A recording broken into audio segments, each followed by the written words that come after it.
Hi. Today I'm just going to go through what I'm going to do for a layered garden bed. Now, this garden bed you've seen before, or this raised garden bed. This is the garden bed for cheap one that I built, where it cost me $7 for the sleeper and some nails, and I got the corrugated iron for free, and I just built it up. Now, I don't know if you can tell from the video, it's actually raised. We're on a bit of a hill here.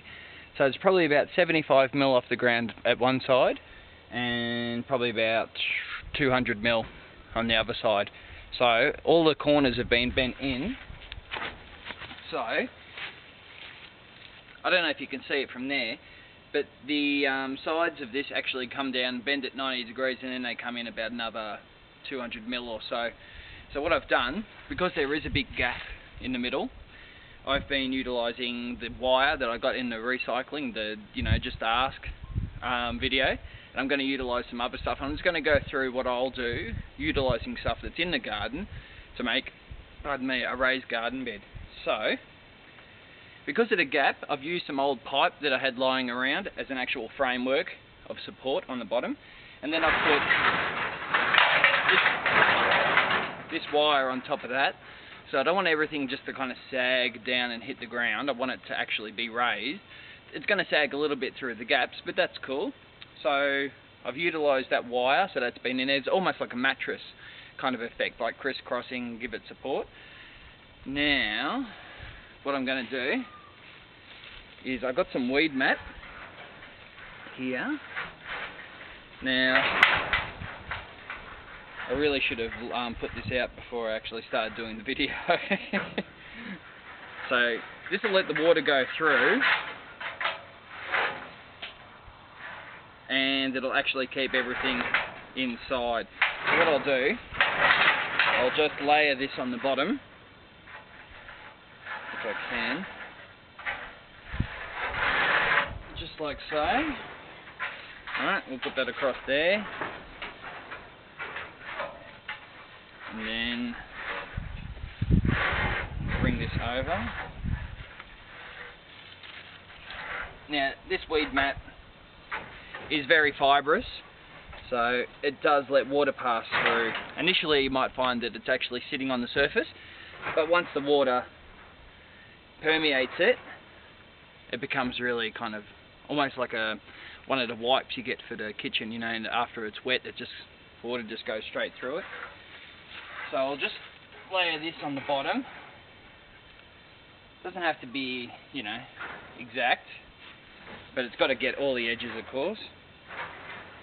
So that's cool, because we want to have a bit of a layer. Now, it looks like it's raised up a bit at the moment already, so you might be thinking, oh, how's that going to work?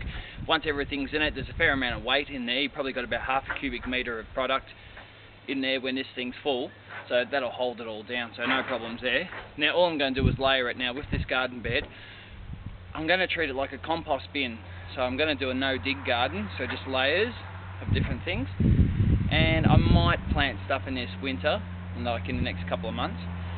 I'll see how it's going. I might leave it till spring. So this is just what I'm going to use around the garden, what I use from around my garden. Alright, so we're all ready to go. Now that pea straw you saw in the video that I got for free, I put a layer of that out.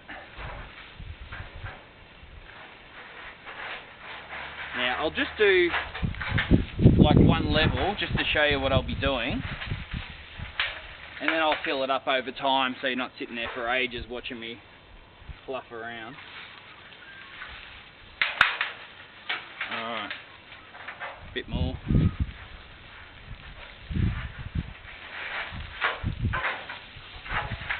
I should really get my stuff ready before I start filming, shouldn't I?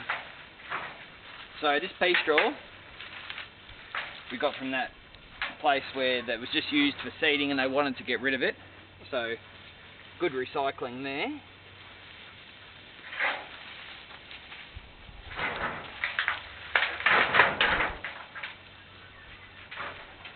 Alright, so that's cool. Next I'm going to put on some leaves. Now it's autumn here, of course, so there's heaps of leaves. And there's a really big ash tree that's here, so I've raked up a lot of the leaves from that. Ash leaves are significant for a lot of different reasons. There we go. Look at that. It amazes me to think that people used to burn their leaves years ago, make up big piles and burn them when they could have composted them. Alright, so we'll chuck a good layer of that out.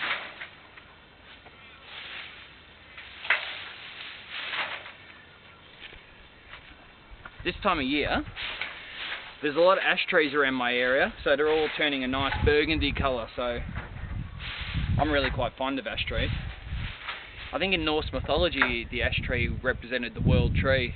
There was different levels of the humanities, I guess, and the world tree kind of penetrated all of them. So it was like a central binder for all the different levels, which I find kind of interesting.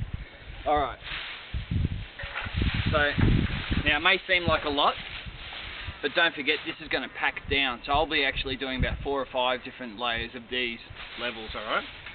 Alright, so that's on top. Next I'm just going to throw out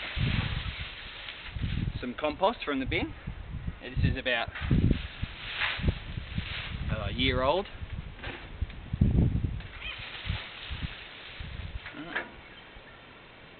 Just to weigh it down a little bit, so if I get a wind it's not blowing everywhere.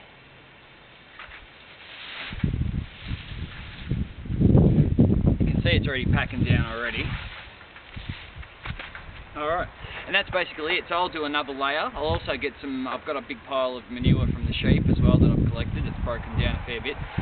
So I'll intersperse that with the levels as well. And for the top 20 mil, I'll probably put just some regular garden soil, just some of the soil from my garden and some compost as well. But that's it. So that's basically how to do a layered garden. So I've done that. You could buy some pea straw or lucerne, sugarcane mulch or something like that if you wanted to use that. I had the pea straw for free, so that was really handy. Breaks up the leaves, some garden compost, manure if you've got it, newspapers, just thin layers though. You want to have different layers so the insects can penetrate through the layers. If you've got a big wad of newspaper, all the little microorganisms and everything like that aren't going to actually penetrate through it. It's too thick, so you need to vary their diet basically. So nice thin layers, grass cuttings, all that stuff. Nothing too chunky or woody because you actually want this to break down.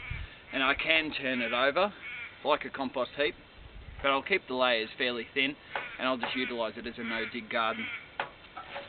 Alright, cool. I know that was pretty random, I was all over the place. If you have any questions about no-dig gardens, give me a yell. Otherwise, I think it's kind of a good process, you know what I mean? I'll do another video in the next few months, about 3 or 4 months, of me actually planning stuff. So you would have seen it from when I actually got the goods, like got it all recycled, well except for the sleeper I should say, built it, filled it, grown stuff, and then I'll get some produce out of it too. Cool. Alright, but any questions, just give me a yell, alright? I'll see you soon. So yeah, thanks for watching.